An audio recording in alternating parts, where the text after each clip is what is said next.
la igualdad involucra habitualmente, como decía, letras y números. Dentro de esas letras y números, nosotros tenemos lo que llamamos las variables. Por ejemplo, acá lo habitual en la matemática es que las variables las llamemos X e Y. Esa variable ya vamos a ver, ahora vamos a ir viendo ejemplos, ¿no es cierto? Y después la ecuación, o sea, esa fórmula o ecuación, tiene constantes y parámetros. O sea que uno diría, bueno, una ecuación matemática tiene tres cosas: variables, constantes y parámetros. Entonces, bueno, uno tiene que tratar de entender eso, pero lo mejor es entenderlo con ejemplos. Por ejemplo, si yo no busqué mal la fórmula, ustedes, una de las primeras ecuaciones que incorpora, que ven es la que corresponde al test de Capurro, si no recuerdo mal, que permite calcular la edad gestacional y hace un cálculo que es 207 más P, que es el puntaje, creo que sale del test, dividido 7, algo así. Y probablemente haya otras ecuaciones, porque es una ecuación de tipo que decimos empírica. Pero acá estamos en presencia de una ecuación, ¿no es cierto? Entonces, como dijimos, una ecuación que es una igualdad, ¿no es cierto? Y tiene que tener variables, siempre como mínimo va a haber dos variables. ¿Qué son las variables? Y son cosas que cambian cada vez que yo aplico esa ecuación.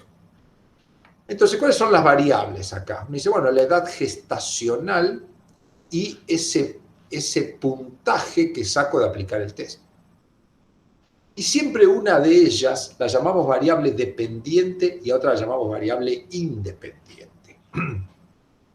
Esto a veces resulta difícil, pero en principio, digamos, para manejarlo de una manera sencilla, la variable independiente es aquella que yo de alguna manera calculo o mido. Por ejemplo, el puntaje que ustedes sacan después de haber aplicado el test de Capurro. Esa es la variable independiente. Y esta es la variable dependiente, la edad gestacional. Entonces uno dice, bueno, la edad gestacional depende, por eso decimos que la variable dependiente, depende del puntaje que yo saqué. Y acá aparecen una serie de números, son 207 y 7, que son constantes, son números que no cambian en la ecuación y se mantienen siempre fijos. Lo que va a cambiar es lo que yo mido, es independiente, y lo que calculo, que es dependiente de lo que medí. Entonces, lo primero que yo tengo que tratar de hacer cada vez que enfrento una ecuación es tratar de hacer este análisis. Es decir, bueno, a ver, ¿a dónde está el signo igual? ¿Cuál sería para mí la variable dependiente? ¿Cuál sería la variable independiente? Y si me toca hablar de una ecuación, conocer eso y empezar describiendo eso. O sea, ante una ecuación lo primero que yo tengo que hacer es eso. Entonces, acá puse una serie de preguntas. ¿Cuáles son las variables dependientes e independientes? Está con plural, porque puedo tener ecuaciones donde haya más de una variable independiente. Por supuesto, también puede haber más de una variable dependiente, pero eso ya es difícil hasta para mí. Entonces uno dice, bueno, nos vamos a conformar con tratar de entender ecuaciones que tengan al menos una variable. Después, otra cosa importante cuando analizo la matemática es ver cuáles son variables dimensionales y adimensionales. ¿Qué quiere decir esto? Una variable dimensional es la que tiene una unidad y una adimensional la que no lo tiene.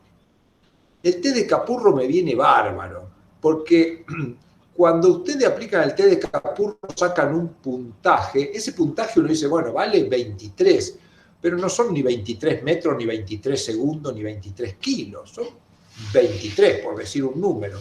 Entonces, esa variable, que era la variable independiente, porque es lo que yo medí, sería adimensional. En cambio, al aplicar esta fórmula, me da una variable dependiente, que esta es una variable dimensional. ¿Por qué? Y porque la edad gestacional me va a dar un resultado cuya unidad es semanas. Entonces, es otra cosa que yo tengo que analizar, que son cosas, cuando las aprendo a analizar, son sencillas y son siempre las recomendables cuando uno empieza a hablar. Yo en la matemática, en la física, en la química pasa igual. Primero hay que hacer una introducción de qué voy a hablar, cómo lo interpreto y luego hablo. las unidades de la variable y de los parámetros. La unidad de los variables, como yo le decía, esto es adimensional, no lo tiene, y edad gestacional, lo dice, bueno, lo mido en semanas, o lo mido en días, o lo mido en años, ¿no es cierto? Entonces, las unidades en las que están las variables es otra cosa que tengo que pensar, porque muchas veces estoy hablando de una ecuación, estoy hablando de la ley de Fick, y el profesor me pregunta, bueno, ¿en qué se mide? ¿O qué mide? ¿Qué? No puedo definir la unidad. Entonces, primero conocer las variables, también se suele llamar magnitudes. Dice, bueno, esta ecuación tiene dos magnitudes.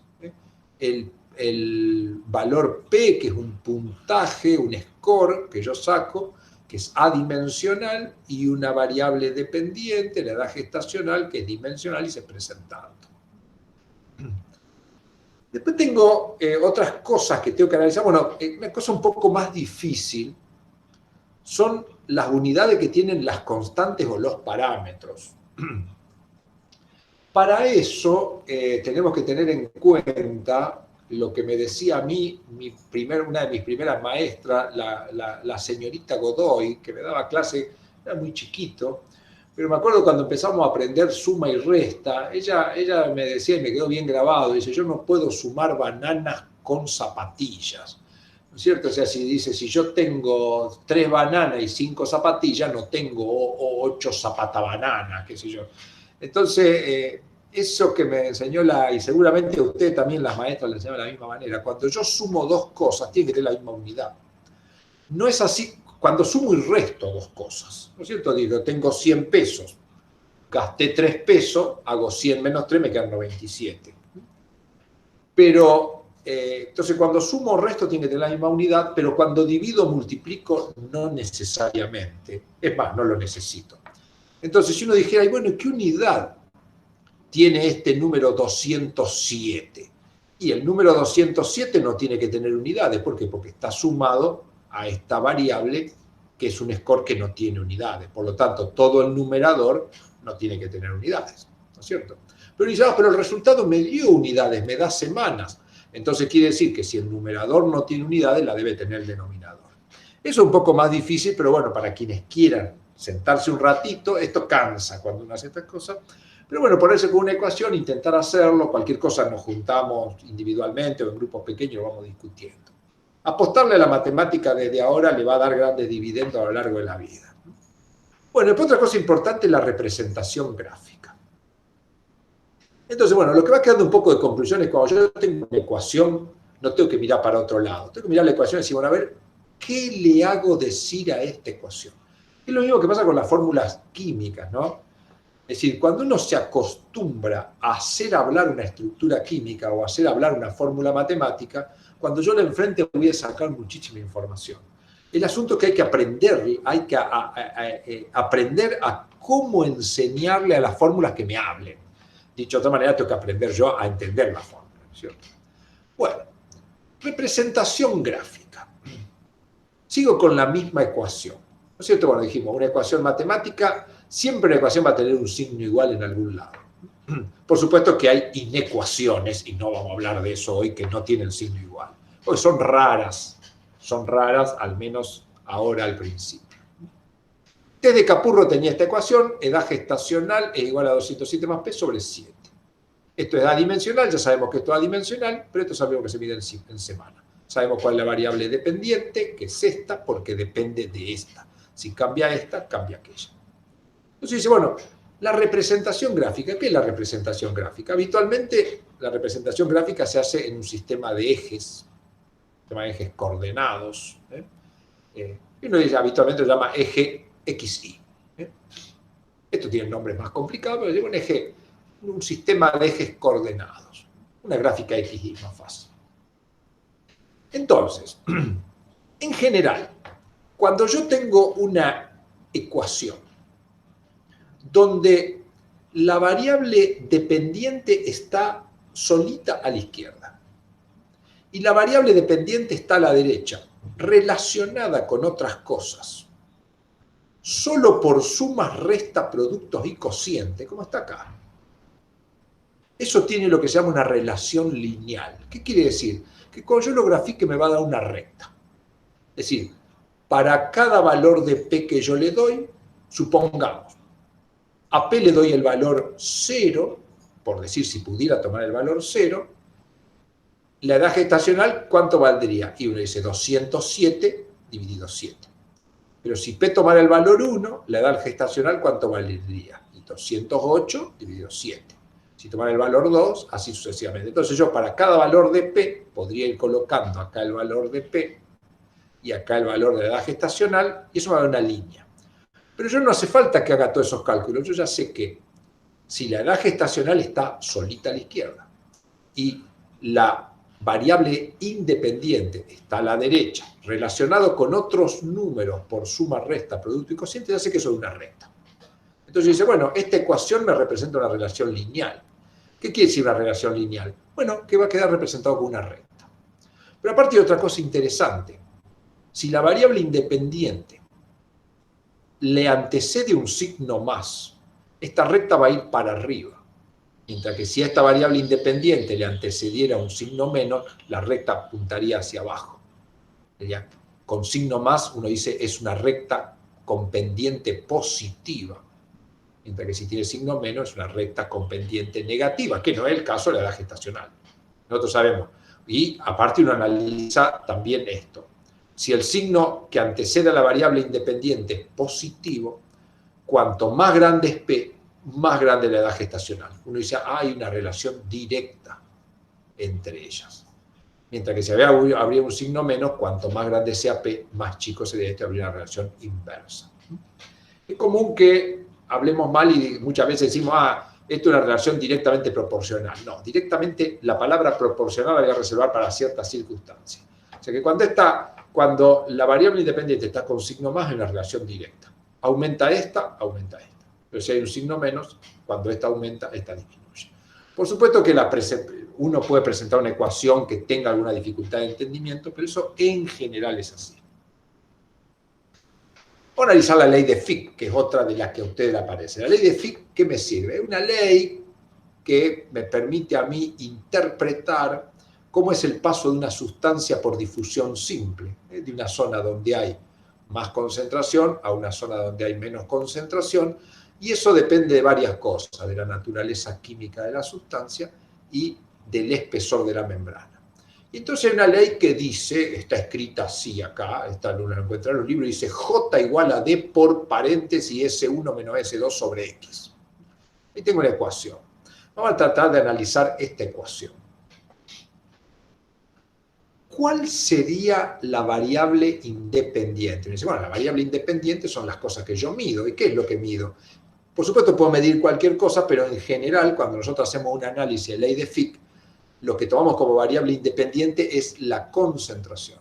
Porque siempre decimos, bueno, si esta concentración es más grande que esta, pasa tal cosa, y si son iguales, pasa tal otra. Entonces, esa sería nuestra variable independiente. ¿Sí? Nuestra variable independiente sería esto.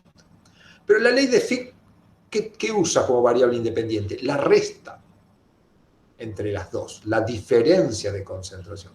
¿Por qué la usa así? Porque la ley de Fick dice que si hay diferencia de concentración va a haber pasaje de sustancia, pero si no lo hay, no. O sea que en realidad la variable independiente sería la diferencia de la concentración y no las concentraciones individuales.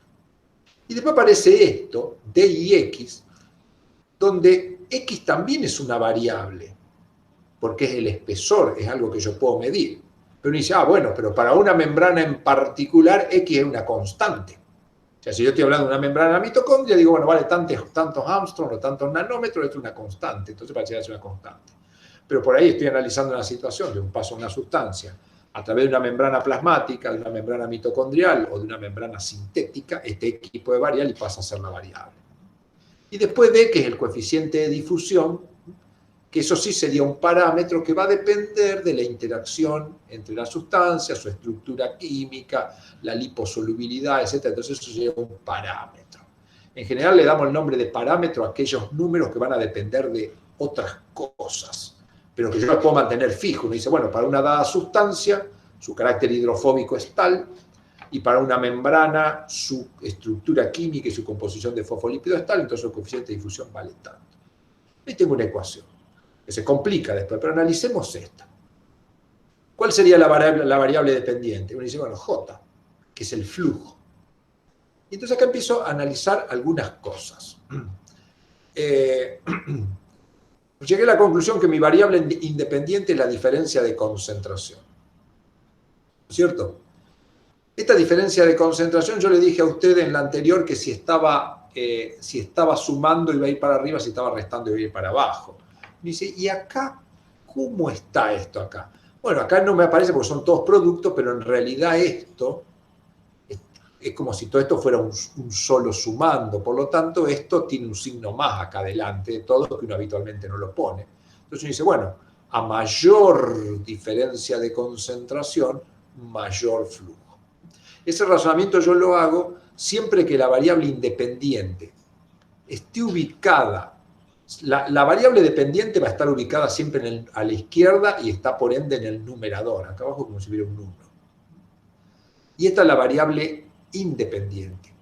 Siempre que la variable independiente esté en el numerador, la relación va a ser directa si hay un signo más adelante. Mientras que si hubiera un signo menos, va a ser una relación inversa.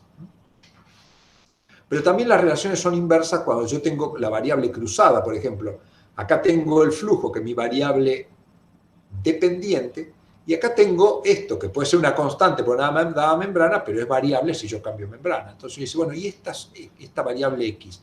¿Cómo está relacionada con esta? Y está relacionada de manera inversa.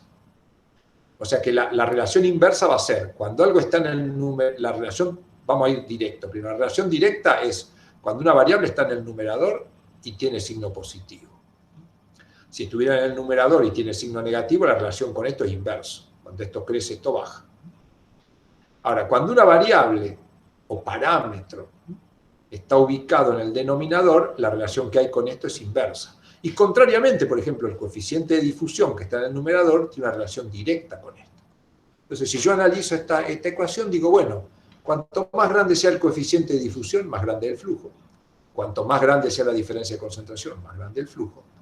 Pero cuanto más grande sea el espesor de la membrana, más chico es el flujo. Lo cual es fácil de entender. Uno dice, si la membrana es mucho más gruesa, es más difícil de atravesar.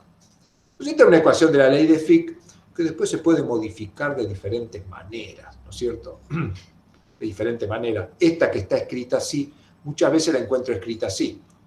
Coeficiente de difusión por diferencia de concentración sobre el espesor. O sea, esta que está acá es lo mismo que esto. Muchas veces los matemáticos simplificamos, las cosas van a ser más sencillas. Entonces ahora voy a una ecuación. J es el flujo de mi variable dependiente. Diferencia de concentración es mi variable independiente. Y las otras las dejé como parámetros o constantes. Es decir, bueno, estoy trabajando ya con una determinada sustancia, una determinada membrana, por lo tanto el coeficiente de difusión queda fijado, y como estoy trabajando con una dada membrana, el espesor también queda fijado. Por lo tanto, lo único que tengo que ver es J y delta S. Entonces voy a una gráfica. Como acá adelante hay un signo más, la relación que hay entre J y delta S tiene que ser una recta subiendo. Positiva porque está positiva. Ahora, en este caso, cuando yo tengo una relación directa entre la variable dependiente y la variable independiente, pero no hay signos más, son todos productos y cocientes, la gráfica arranca desde cero. Porque uno dice, bueno, cuando la diferencia de concentración sea cero, es decir, si acá vale 10 y acá vale 10, la diferencia de concentración es cero, y si acá vale 10 y acá vale 10, yo sé que la sustancia no pasa. Por lo tanto, si esto vale cero, el flujo vale cero. La relación arranca de acá. Y después es una relación lineal, porque lo vimos hoy, una relación lineal, con pendiente positiva. A esta situación en particular se la llama relación directamente proporcional. O sea, una relación es directamente proporcional cuando tiene una ecuación de este tipo. Los dos están ubicados en el numerador y no hay signos más de por medio. Estas son otras expresiones que no voy a discutir ahora, porque esto es cansador. Otra ecuación que ustedes enfrentan es, por ejemplo, la ecuación de Michaelis y Menten. La ecuación de Michaelis y Menten es bastante más compleja, pero bueno, tenemos que intentar hacer el mismo esfuerzo para entenderlo. Uno dice, bueno, esto es una ecuación matemática. ¿Cuál es la variable dependiente y cuál es la independiente? ¿Cuáles son los parámetros? Nosotros tenemos suerte que cuando estudiamos enzima, hablamos de los parámetros enzimáticos, el Km y la B máxima. Entonces uno dice, bueno, ya llevo ventaja. En esta ecuación, B máxima y Km son parámetros. ¿Qué son parámetros? Son números que permanecen constantes para una determinada situación. Pero si cambio de situación, si yo cambio de enzima, cambio de sustrato, cambio de temperatura, se van a modificar estos parámetros. ¿Y cuáles son las variables? Y uno dice, bueno, la concentración de sustrato que yo tengo y la velocidad enzimática. ¿Cuál es la variable independiente? Y la que mido. Habitualmente, ¿qué es lo que mido? La concentración de sustrato y aparte la variable independiente, normalmente la que pongo en el eje horizontal. Y acá enfrentamos una ecuación bastante más compleja. ¿Por qué una ecuación bastante más compleja? Bueno, porque tiene cociente y tiene la variable arriba y abajo. Si nosotros nos fijamos en la anterior, acá la variable independiente estaba solo en el numerador. Acá la variable independiente estaba solo acá. Entonces, acá la variable aparece arriba y abajo. Entonces, me dice, ¿y en estos casos qué tengo? Bueno, esta es una ecuación.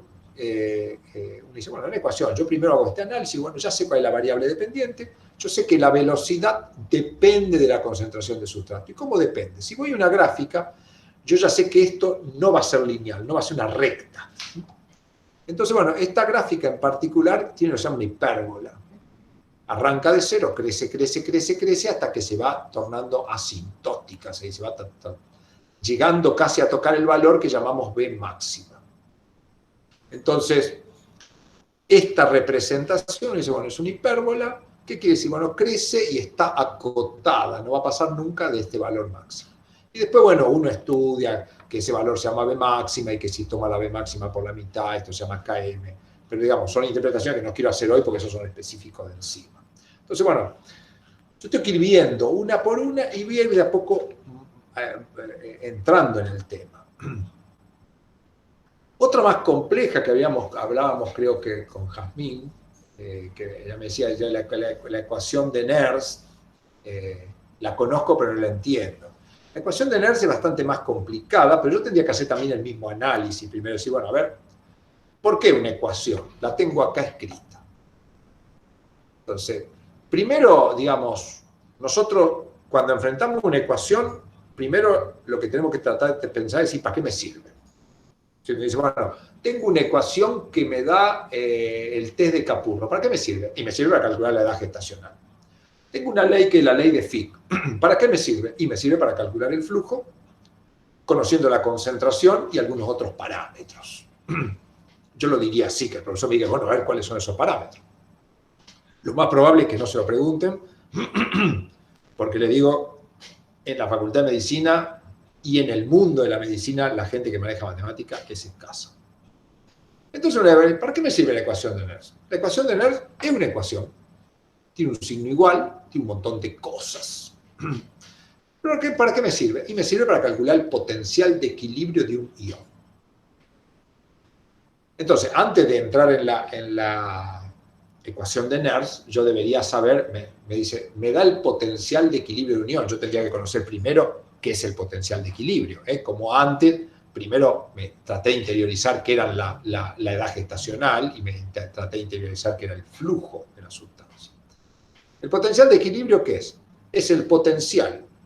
Nosotros sabemos que toda membrana tiene un potencial de membrana que se establece en base a un bombeo activo de sodio, a permeabilidad al sodio y al potasio que son desiguales y pequeñas y que se pueden activar. Entonces eso genera un potencial de membrana que habitualmente es positivo del lado externo, negativo del lado interno. Entonces, si yo tuviera una situación como esta, por ejemplo, tengo sodio que vale 100 del lado externo y 10 del lado interno, y a su vez la membrana estuviera en reposo, siendo negativo del lado interno y positivo del lado externo, nosotros podríamos decir, bueno, el sodio va a tender a meterse adentro de la célula. ¿Por qué? Y porque tiene 100 miliequivalentes por litro del lado de afuera y 10 acá, entonces va a intentar entrar por difusión simple a través de canales, porque la concentración lo impulsa, y a su vez, como la membrana tiene un potencial y es negativo del lado de adentro, como el sodio es positivo, va a tender a meterse también gracias al potencial de la membrana. Ni siquiera el potencial de equilibrio. El potencial de equilibrio es el potencial que tendría que tener esta membrana. No el que tiene, sino el que tendría que tener para contrarrestar la entrada por concentración. Yo sé que por concentración viene para acá. Para que esté en equilibrio, ¿qué tendría que ocurrir? Y que esto siga valiendo 100 y esto siga valiendo 10. Por lo tanto, si por concentración se mete, por potencial tendría que salir. Entonces, ese potencial de equilibrio, que es el valor que tendría que tener la membrana para que el sodio se mantuviera constante sin gasto de energía, es lo que yo calculo con la ecuación de Nernst. Entonces eso es lo primero que tengo que tratar de meter en la cabeza. Inútil estudiar algo de matemáticas si no logro entender qué estoy midiendo, qué estoy intentando. Entonces, por supuesto que estas cosas no entran de primera vez. La matemática, que ya les dije varias veces, tiene una eficiencia muy, muy baja. Uno dice, yo digo del 1 al 2%. ¿Qué quiere decir? Que tengo que leer 100 veces algo para terminar entendiéndolo. Más o menos anda por ahí. Y a veces ni eso alcanza. Entonces, bueno, uno lo va mirando y va tratando. Entonces, lo primero que tengo que tratar de entender es eso. Después uno dice, bueno, ¿cuáles son las variables? Siempre la variable dependiente es habitual que los matemáticos, tratando de simplificar un poco la cosa, la dejen sola a la izquierda. Uno dice, esta es la variable dependiente. ¿Por qué? Y porque depende de un montón de cosas.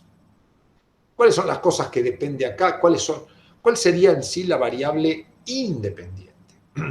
Bueno, la variable independiente en general son las concentraciones de la sustancia exterior e interior. Esas son las variables independientes, son las cosas que yo puedo medir para calcular el potencial de equilibrio. Y después que aparece una serie de números, en realidad son letras, pero para los matemáticos son números, que son constantes. R es la constante de los gases, T es la temperatura, Z es la carga, más 1, y F se llama constante Faraday. Todas estas son constantes. Por supuesto, en cierta medida son constantes, pero que pueden variar, porque si yo estoy trabajando con sodio, Z vale 1, pero si paso a trabajar con calcio, Z va a tomar el valor 2. Y si paso con cloruro, Z va a tomar el valor menos 1. No pasa eso con F y R, que son constantes universales. F vale 96.500 o el valor que tenga que tener, y R vale 0,082 con su unidad, y son constantes universales. En cambio, T y Z son parámetros que yo fijo para una determinada situación. Y después, como si todo viniera fácil, en esto acá aparece el logaritmo. Entonces, si yo quiero calcular el potencial de equilibrio, tengo que tener una serie de números, tengo que hacer una división y aplicar el logaritmo. Entonces, por supuesto que esto también tiene una representación gráfica, pero que es extremadamente más compleja. Uno, cuando enfrenta la matemática, tiene tratar primero, si logra, que no lo van a lograr en un día, les aviso, pero si lo intentan, van a ver que no se van a arrepentir.